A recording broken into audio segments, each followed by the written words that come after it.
by the influx of migrants in our city. It's going to impact education. It's going to impact our helping those long-term New Yorkers who are in need. Hey everyone, welcome back to Revolver Broadcasting's A Few Shots. To my left over here, great guy, most days, Josh Cummins, the host of Faith, Family, and Politics. And I myself, I'm the host of The Laughing Libertarian. I'm Alan McFarland. And today we're going to be digging into something that I am absolutely loving. It's a racist, very racist situation. I'm interested. Yeah, I mean, Ericadams is actually going to, tell us what he thinks about it. That explains it. We can go ahead and do that. Let's go ahead and cheers. Cheers. A few shots. We bump them. We give you a few shots, and we take a few shots at some high-ranking politicians or even just Ericadams. Yeah. So anyway, if our wonderful producer would go ahead and hit play and let us dig into this. I'll put it in a frame first. Yep. There we go. Yes. Hi, Mr. Mayor.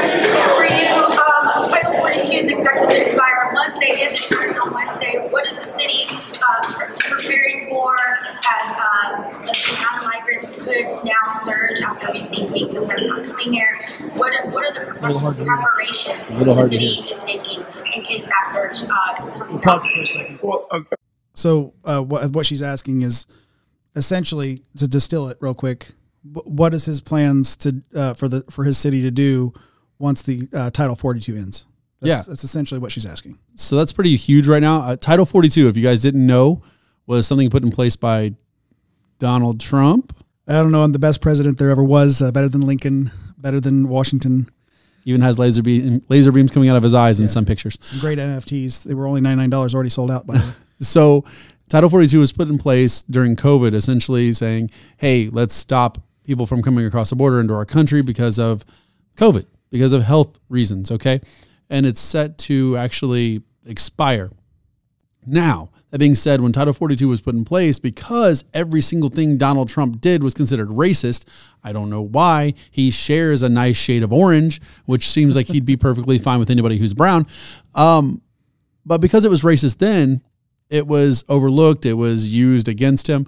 And now that it's getting ready to expire, all of these different Democratic mayors are begging Joe Biden to keep it going, to challenge it, because the court is going to... Mr. Biden. Right, because, Karine is basically saying this is put in place by the court. A judge is going to rule this down. There's nothing we can do. You can actually challenge it. You can extend it. There's a lot of things you can do. And so, all these mayors who at one time said this was racist and xenophobic are now begging to keep it going because they don't want the impact. Trump policy, because it's unfair once it goes away. Well, and the other part of it is I think we're getting ready to get into Ericadams here, and I don't want to overstep here. So you want to go ahead and keep it going? And you're right. Title 42 is looking to expire on the 21st. Oh, he's nervous. And we're not waiting for the expiration before we do our planning. We need to be clear on that. We've had a number of communications with the state. We've had a number of communications and visits to Washington. I communicated both to the majority leader in the Senate, the minority leader in Congress. I had lunch with Congressman Jeffries, Leader Jeffries, last week. The team has been meeting just about every day, looking at what is our capacity, how we're going to shift and put in place new initiatives, some things we're going to have to cut back on. But we are fortifying ourselves for what we believe is going to be predictable to receive a massive increase per week of new asylum seekers and migrants. But let's be clear. When El Paso made the official announcement that they were no longer shipping buses, we were still getting about 150 a day.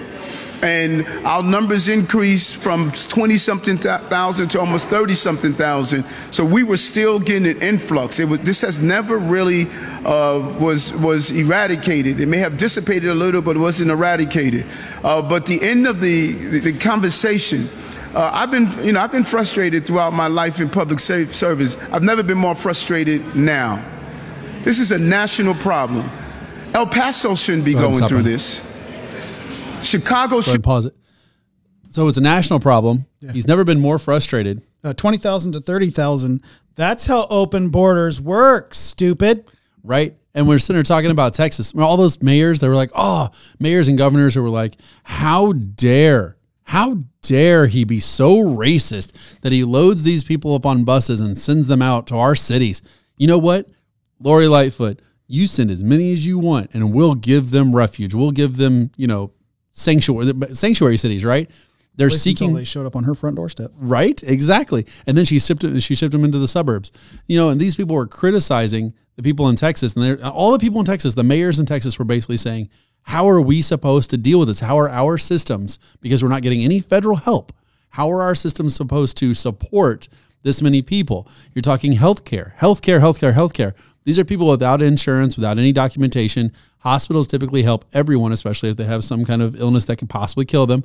And then they're not going to get any money from that. And the federal government's not going to step in and help that. Well, here you can send them to Canada. And they can kill themselves. Yeah. Heard that on another video. Yeah. But, I just love the idiocy and the sheer gall. But I love seeing him say, like, this is a federal problem. Well, wait a second. When Texas said it was a federal problem, they weren't getting any federal help. Yeah. These guys told them to shut their mouths and suck it up. These are just a handful of people who are just trying to seek the American dream. You know what? They wouldn't be seeking asylum in your city if your city wasn't an asylum city. This is one of the same guys that was like, oh, did you read what was on the Statue of Liberty? Give me you're tired, you're weary. Well, there you go. Here you go, dude. You got them. They're weary.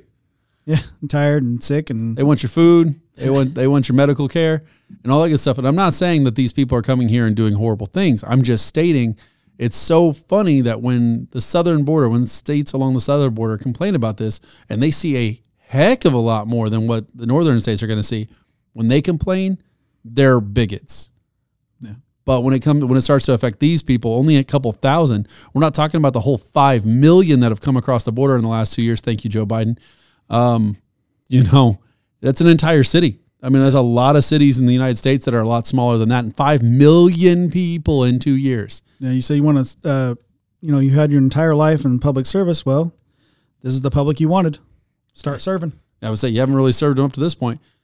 You've just served them up. Yeah, and the higher crime rates and a whole lot of other heartaches. But the most important thing is that back in training, he kicked that cracker's ass. Mm. Yeah. Yeah. You have that video somewhere. Yeah. Maybe we can insert that. I kicked those crackers' ass. I kicked that cracker's ass. Wow. What an idiot. Anyway, I'm happy they're finally seeing this. Yeah. How about we keep it going? Yep. Hit play. Be going through this. Washington, Houston, cities should not be carrying the weight of a national problem. This is unfair to all of our cities to have to go through this without any help from the national government and the state government. And so we are building out that which is within our span of control, but we need help from the federal and state government to assist us. Thank you. Can you hear me? Yes. Are you considering putting the tent back up on Randall's Island in anticipation of the coming migrants? Nothing is off the table in dealing with a crisis. Nothing is off the table. We don't want to go back to what we had to use. Nothing is off the table. Yeah, he's talking about Randall's Island, going ahead and using it again. Well, I was thinking maybe he was shooting for euthanasia. He might just send him to Canada like we suggested. Right. So they can live with dignity, I guess, or die with, I don't know. I just love when they use migrants, though. The word migrants instead of immigrant. Like immigrant, to me, at least they're not trying to say that these people aren't immigrants. They're just trying to come here and establish themselves and contribute to our society. They're saying migrants, which means they're just going to move through here, right? That's what it means. Yeah, we're just a stepping stone. They're not really trying to stop here. These people just love to be, nomadic. That's what it really is, right? Well, and if we're just facilitating that, there's two ways of looking at that. They're travelers and they're just going from point A to point B and they're just going to pass through. That's probably fine. Or if we're involved in their lives, That's called human trafficking. And Nice. Well played. yeah, that's not good. So they need federal aid, guys. They need state aid. They need all kinds of help now. You know, he doesn't know what to do. He's doing everything he possibly can. So weird. So weird. I bet because he said he'll do everything he possibly can. I wonder if any of these are going to end up getting bused to Iowa. Yeah, they'll love it out there. Ericadams is now goes from complaining about having them land in his city to busing them somewhere else. Yeah, and after complaining about them being bused to him. Right? Just hot potato. Now who's doing the busing? I didn't want to use hot tamale. That seemed wrong. Did you catch what I said, though? Now who's doing the busing? He complained about it plenty. Him and Kamala, you know. Yeah, definitely. But she said it was a debate, so I guess it was okay. All right, you want to go ahead and play the video? Yeah. There were a large influx, but leadership is doing difficult things. And whatever I need to do to ensure that we are dealing with a crisis, I'm going to do it in a humane way. And so if one wants to focus on Randall's Island, that's their right to do so. I need to focus on the totality of a crisis that's about to hit our city, and I need to be prepared for that crisis, and I'm willing to do that. There could be threats to the services the city provides to New Yorkers. What's on the table in terms of things you're going to have to look at if we do see this surge of migrants that, you know, New Yorkers might see services getting diminished? It is alarming. It is. I mean, this, and New Yorkers need to be aware of what we are up against. And I'm not going to sugarcoat it. I'm not going to give the impression that this new influx is not going to impact our basic services. And so when you say which service, look at every service we provide. Every service we provide is going to be impacted by the influx of migrants in our city. It's going to impact education. It's going to impact the dollars we're using to clean our streets. It's going to impact our public safety. It's going to impact our helping those long-term New Yorkers who are in need. Every service, if you look down the list of services, I have to now go back to the drawing board, already multi-billion dollars in deficit because of the pandemic. I have to return to the drawing board and now reconfigure every service we're providing in the city based on what is about to happen to this city. It's good. Stop. He's done. So that's the crazy thing. Back to the revolver logo, if you wouldn't mind. So that's the actual crazy thing there. He said public safety. It's going to affect public safety. You know, when a certain president said that, you know, we have to worry about murderers and rapists and traffickers coming across the country, coming through the southern border. I don't know. She's got him dancing. There we go. All right. Perfect. That's your point. So anyway, yeah, I'm saying like it was xenophobic to say that there was traffickers and drug dealers and murderers coming through the border, and now he's saying that this is going to impact their safety. Yeah. What's he concluding? What's his conclusion? That's why I said duh and doy. I'm wondering, like, Uncontrollable. you know, if these people are just immigrants just coming in, they just want a better life, and hey, we have no problem with that. Come and do it legally. Whatever. We want people to contribute to society and be positive and actually gain something from being here. But he's assuming it's really going to affect personal safety. Yeah. It's almost like this is an alarming situation, Eric, that you asked for. It's almost like this is a crisis that you asked for. What does it say? Ask and you shall receive. So you asked for it, and an old Uncle Joe delivered for you. So you're welcome. And you know, citizens in New York, move. You know, if you intend on voting correctly, you can come to Indiana. We'll welcome you with open arms. You know, Libertarian or Republican, I'm good with either one of those. You can vote either one of those. You guys are smart. You guys are smart enough to get out of there. Yeah. If you vote Democrat, you can stay. You can just be there with all your migrant buddies or whatever they want to call them now. I'm sure that there's going to be some new terminology they're going to come up with to erase both of those terminologies. Just enjoy the diversity. Yeah, that's all you have to do. Because it's your strength. Exactly. So we're gonna give it another shot here. Yeah. A little tap. Boom. There we go. Yeah. Oh yeah. You got to do it on camera. This wig. However, we really appreciate you coming and checking this out. Of course, like, share, comment. We want to know what you think. We can't improve unless we know what you think. And make sure you subscribe and make sure you check out everything Revolver, whether that's on Facebook, True Social, YouTube, Rumble. We have some audio podcasts. Yeah, and those are and those are on. Oh, they're on the Revolver channel on whether they're anywhere they download their audio podcasts. So, there you go. Yeah. So Josh is a lot more in tune with that. And this has been a great night. Again, that's Josh Cummins. Yeah. I'm Alan McFarland. Until next time, be safe, guys.